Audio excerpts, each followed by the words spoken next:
রাধে রাধে ভক্তগণ, সব ভালো আছেন তো? আমাদের ভক্তি পথে আমাদের মেন উদ্দেশ্য কি, আমাদের কি করণীয়, কিসের জন্য আমরা ভক্তি করব, ভক্তি করার মেন উদ্দেশ্যটা কি? তো মহারাজ বলছে আমাদের ভক্তি করার মেন উদ্দেশ্য হচ্ছে আমাদের কৃষ্ণ প্রেম লাভ করা, ভগবানের ভক্তি, কৃষ্ণর প্রেম, কৃষ্ণের ভালোবাসা। যেমন ভালোবাসা বলতে আমরা অনেক এমনি সবাই বলি আমরা তো ভগবানকে ভালোবাসি। ভালোবাসার মধ্যে অনেক গুণ আছে।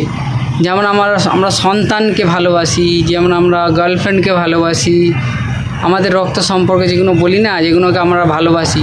যেমন আমার সন্তানদের কিছু হয়ে গেলে আমার কষ্ট হয়, বা আমার কিছু হয়ে গেলে সন্তানদের কষ্ট হয়, বা গার্লফ্রেন্ড দেখা করতে না এলে কেমন একটা কষ্ট হয়, ফিলিংস আসে, বা এই ধরনের যে ভালোবাসা, এই যে হচ্ছে এইরকম তারা ভগবানের সঙ্গে এই যে প্রেম ভালোবাসা যখন হবে, তখন জানবে আমাদের আর কোনো কিছু আর বাকি থাকবে না। কোনো কিছু মানে এই জগতের আর এইসব যেসব আশা আকাঙ্ক্ষা রয়েছে না, এসব সব তুচ্ছ মনে হবে, এইসবকে কিছুই মনে হবে না, যে ওর থেকে বড় শান্তি আর কিছু নেই জীবনে।